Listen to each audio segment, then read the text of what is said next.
Hello guys, welcome back to our YouTube channel snake city. मी सर्पमित्र प्रसाद कवठेकर आणि आज एक विशेष साप मला सापडला मित्रांनो, ज्याची माहिती तुम्हाला मी थोड्या वेळात देणार आहे। पण तो साप दाखवण्याच्या अगोदर काही गोष्टी मी तुम्हाला सांगू इच्छितो मित्रांनो की हा जो साप आज आपल्याला सापडलाय हा आपल्या भारतातील अत्यंत दुर्मिळ असा मानला जाणारा साप आहे मित्रांनो। कारण हा मूळतः हिमालयाच्या पायथ्याशी डोंगराळ भागात सापडणारा हा साप क्वचितच आपल्या महाराष्ट्रामध्ये बघायला मिळतो आणि बहुतांश लोक किंवा सर्पमित्र सुद्धा मित्रांनो या सापाला बघून कन्फ्यूज होतात की हा नेमका नाग आहे की इतर कोणता साप आहे मित्रांनो। कारण याची बॉडी जर बघितली मित्रांनो तर पूर्णपणे नागासारखा दिसणारा, ज्याचा रंग, ज्याचं बॉडी, ज्याचे तोंड मित्रांनो, सगळं संपूर्ण शरीर ज्याचं नागासारखं दिसतंय मित्रांनो। त्यामुळे सर्पमित्र सुद्धा जर पहिल्यांदा बघितला तर त्याला सुद्धा नाग वाटणारा हा साप अतिशय सुंदर, देखणा, शांत आणि तितकाच चावणारा सुद्धा, कारण खूप रागीट हा साप त्याचा स्वभाव आहे मित्रांनो। तर हा साप मी ज्यावेळी रेस्क्यू करून बाहेर काढला त्यानंतर माझं कन्फ्युजन दूर झालं की हा नाग नसून आपल्या भारतातील एक हा अत्यंत दुर्मिळ साप, ज्याचं नाव मराठीमध्ये धूळ नागिन आणि इंग्लिशमध्ये इंडियन एग इटिंग स्नेक मित्रांनो। ज्याला हे नाव पडलं कारण हा फक्त पक्ष्यांची अंडी खातो मित्रांनो, म्हणून याला इंडियन एग इटिंग स्नेक अशा नावानं ओळखलं जातं, ज्याचा मराठीत अर्थ होतोय की भारतीय अंडी खाणारा साप मित्र। जरी नागासारखा दिसत असेल तरीही मूळतः बिनविषारी असणारा हा अतिशय सुंदर साप मित्रांनो, ज्याचा लुक मी थोड्याच वेळात तुम्हाला दाखवणार आहे। मला माहिती आहे जेवढी उत्सुकता मला लागली तेवढीच तुम्हाला पण नक्कीच लागले।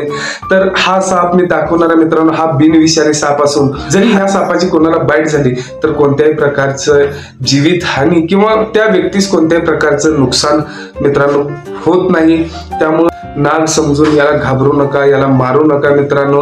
जर तुमच्या घराच्या आसपास हा साप दिसेल एखाद्या सर्पमित्रांना बोलवून हा साप वाचवा, कारण हा साप निसर्गातील अत्यंत दुर्मिळ साप आहे। याची प्रजाती लुप्त होत चालली मित्रांनो आणि याला वाचवणं तुमची, माझी आणि इतर लोकांची जबाबदारी आहे। त्यामुळे अशा सापांना न मारता सर्पमित्रांना बोलवून या सापांना वाचवणं गरजेचं आहे मित्रांनो। याची संख्या वाढत जाणं गरजेचं आहे, कारण हा निसर्गाचे समतोल राखण्यासाठी अतिशय महत्वाचा घटक म्हणजे हा साप मित्रांनो। याला नक्कीच आपण वाचवूया, जीवदान देऊया। चला तर मग आज मी तुम्हाला हा साप दाखवतोय, बघा, माहिती घ्या आणि सावध राहा।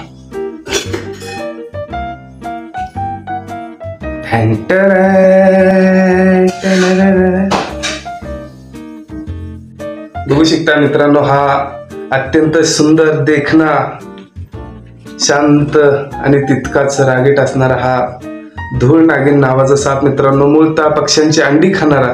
आणि बघू शकता मित्रांनो याचं संपूर्ण शरीर नागासारखं दिसते आणि फक्त तोंड जर बघितलं मित्रांनो तर अगदी धामिनी सारखा दिसणारा हा साप अतिशय चमकदार, तपकिरी रंगाचा, गव्हाचा जसा कलर असतो मित्रांनो त्या रंगाचा हा साप अतिशय चपळ आणि माझ्यापासून पळून जाण्याचा हा प्रयत्न करतोय मित्रांनो। कारण आता थोड्या वेळापूर्वीच रेस्क्यू केल्यामुळे हा खूप घाबरलेला आहे। याचं शरीर तुम्ही बघू शकता मित्रांनो, पूर्णपणे नागासारखी अंगावरती असणारी डिझाईन, त्याचा रंग, त्याचा वर्ण मित्रांनो, त्याचं शरीर अगदी नागासारखं दिसते। हा साप फक्त पक्ष्यांची अंडी खातो।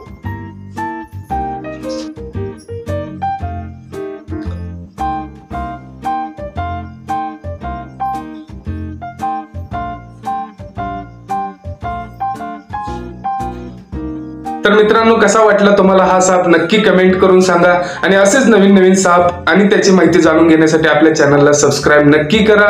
मी पुन्हा भेटेन एका नवीन व्हिडिओ सोबत।